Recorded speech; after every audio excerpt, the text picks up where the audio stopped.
So ChatGPT has a new feature. It's called Read Aloud. So on iOS and Android, tap and hold the message and then tab Read Aloud. We also started rolling on web. Click the Read Aloud button below the message.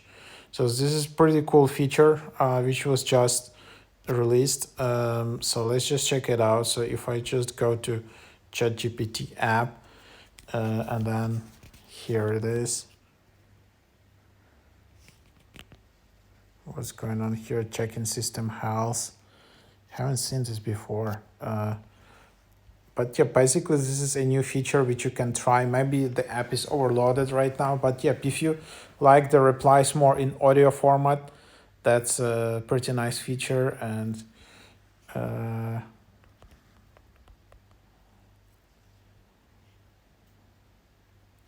and then you can just tap and hold, and then you can just.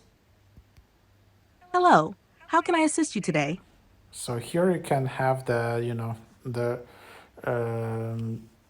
overview, and then you can skip 15 minutes and 15 seconds, and you can have some basic audio controls in that as well.